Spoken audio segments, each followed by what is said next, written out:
Parmi toutes les preuves attestant de l'existence des ovnis, un phénomène extraordinaire ne cesse de me surprendre et de m'inspirer. Il s'agit, un peu partout dans le monde, de l'apparition des crop circles, cercles dans les champs. Ces formes élaborées apparaissent mystérieusement dans les cultures de céréales, de telle manière que les tiges sont couchées, mais pas coupées. 5000 de ces formes sont apparues dans 30 pays, essentiellement en Angleterre. Les médias ont incité beaucoup de gens, moi y compris au début, à voir dans ces formes un canular, l'œuvre d'un petit réseau de blagueurs agissant la nuit. Bien sûr, il y a eu de fausses versions, mais celles réalisées par la main de l'homme sont grossières en comparaison avec la majorité de ces élégantes créations. Des blagueurs ont-ils pu créer l'ensemble des 5000 formes répertoriées? Un petit nombre de personnes équipées de cordes et de planches a-t-il pu créer quelque chose d'aussi complexe et beau, en plein milieu de la nuit, sous une pluie battante et sans laisser d'empreinte dans le sol? Le champ magnétique à l'endroit où les cultures ont été couchées pour créer l'image est souvent chargé en électricité statique. Certaines de ces surfaces sont jonchées d'étranges particules magnétiques. L'une des créations les plus étonnantes ne représente pas un cercle, mais un rectangle qui semble être une réponse directe à un message envoyé dans l'espace en 1974.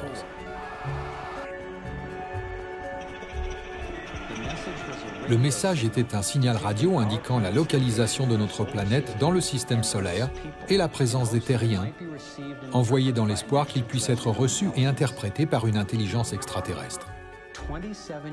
27 ans plus tard, en 2001, cette création sur culture est apparue en Angleterre, avec ce qui pourrait bien être un autoportrait de l'expéditeur.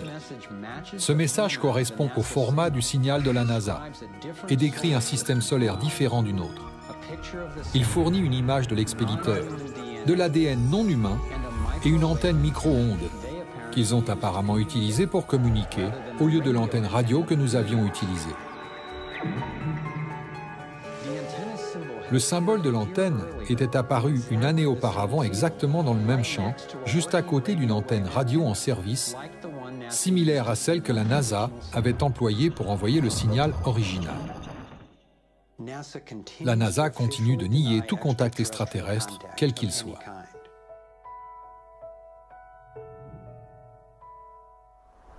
Et pourtant, année après année, ces créations spectaculaires apparaissent.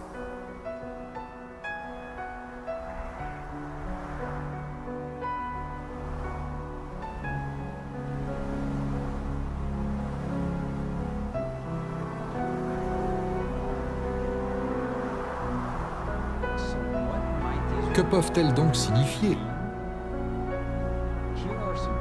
Voici des versions bidimensionnelles qui semblent révéler le Thor en 3D.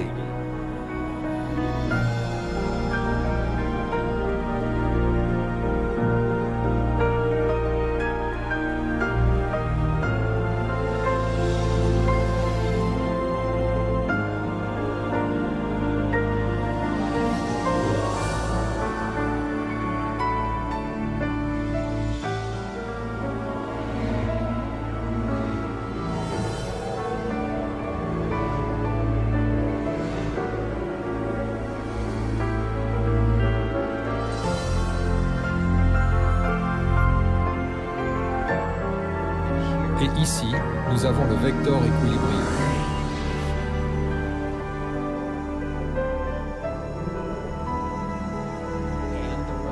Et la forme correspondante de 64 unités d'énergie que nous avons vues encodées dans les arts de tant de cultures anciennes.